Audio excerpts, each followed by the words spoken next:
Joseph Michael Swango, born October 21, 1954, is an American serial killer and a former physician. It is estimated that Swango has been involved in as many as 60 fatal poisonings of patients and colleagues, though he only admitted to causing 4 deaths. He was sentenced in 2000 to 3 consecutive life terms without the possibility of parole, and is serving that sentence at the ADX Florence supermax prison near Florence, Colorado.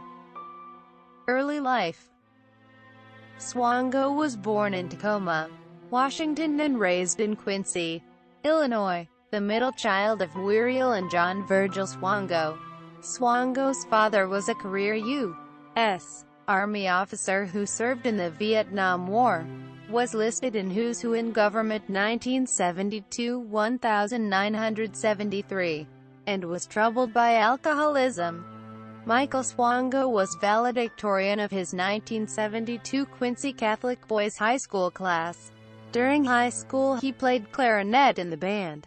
Swango served in the Marine Corps, graduating from recruit training at Marine Corps Recruit Depot, San Diego. He received an honorable discharge in 1976. He saw no action overseas during his service, but his training in the Marines left him with a commitment to physical exercise. When not studying, he was frequently seen jogging or performing calisthenics on the Quincy campus, and he was known to perform push-ups as a form of self-punishment when criticized by instructors.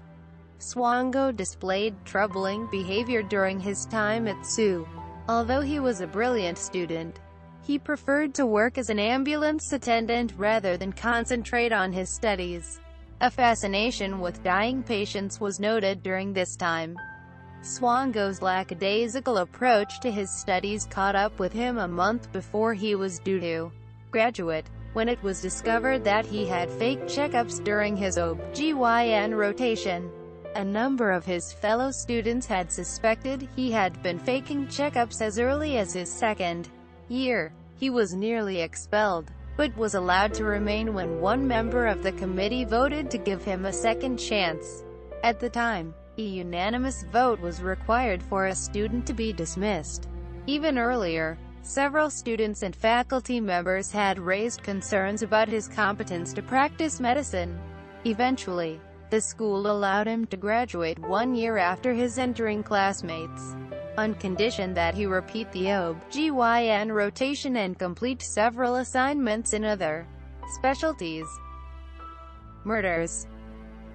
Despite a very poor evaluation in his dean's letter from SU, Swango got a surgical internship at Ohio State University Medical Center, now the Ohio State University Wexner Medical Center, in 1983, to be followed by a residency in neurosurgery. While he worked in Rhodes Hall at OSU, nurses noticed that apparently healthy patients began dying mysteriously with alarming frequency. Each time, Swango had been the floor intern. One nurse caught him injecting some medicine into a patient who later became strangely ill. The nurses reported their concerns to administrators, but were met with accusations of paranoia. Swango was cleared by a cursory investigation in 1984. However, his work had been so slovenly that OSU pulled its residency offer after his internship ended in June. In July 1984, Swango returned to Quincy and began working as an emergency medical technician with the Adams County Ambulance Corps, even though he had been fired from another ambulance service for making a heart patient drive to the hospital. Soon, many of the paramedics on staff began noticing that whenever Swango prepared the coffee or brought any food in, several of them usually became violently ill, with no apparent cause. In October of that year, Swango was arrested by the Quincy Police Department, who found arsenic and other poisons in his possession. On August 23, 1985, Swango was convicted of aggravated battery for poisoning coworkers. He was sentenced to 5 years imprisonment. Swango's conviction set off recriminations at Ohio State.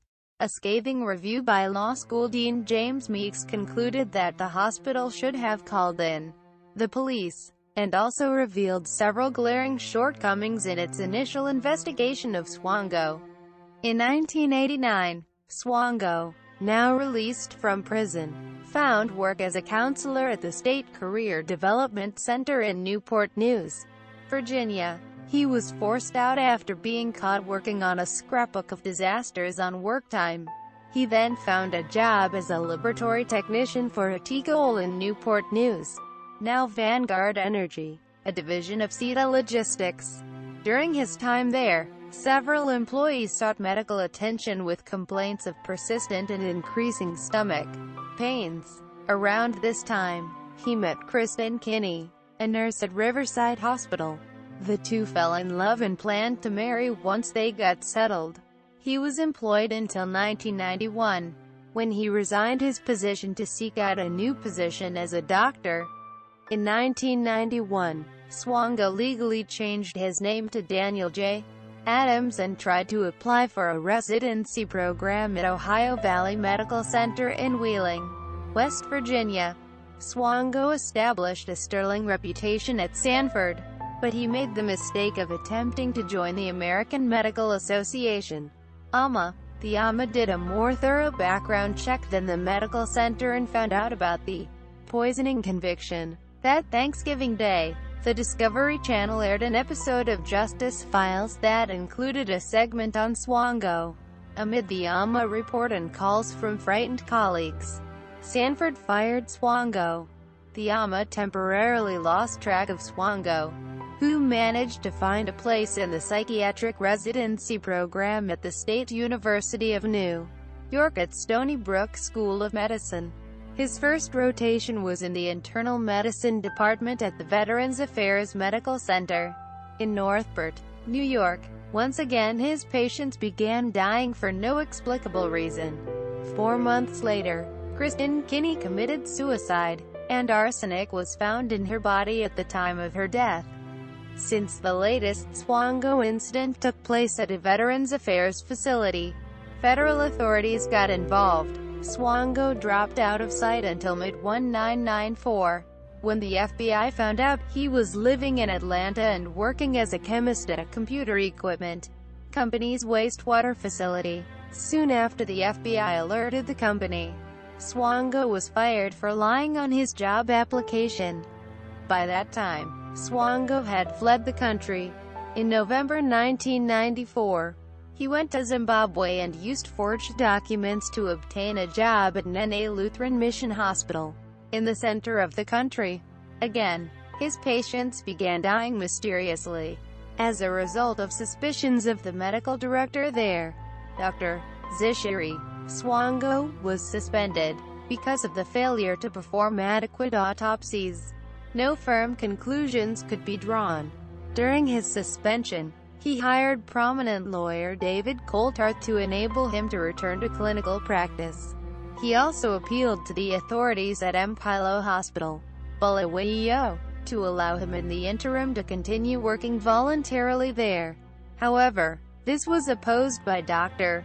Abdallah Mesbah, a surgical resident, who had often found him snooping around mysteriously on the wards and in ICU even when not on call. He had suspected that sudden deaths of some patients were due to Swango, but had no proof at that stage. At this time, Swango rented a room from a widowed woman in Bulawayo, who subsequently became violently sick after a meal he had prepared for her and a friend. The woman consulted a local surgeon, Michael Cotton, who suspected arsenic poisoning and persuaded her to send hair samples for forensic analysis to Pretoria. These clippings confirmed toxic levels of arsenic in the hair.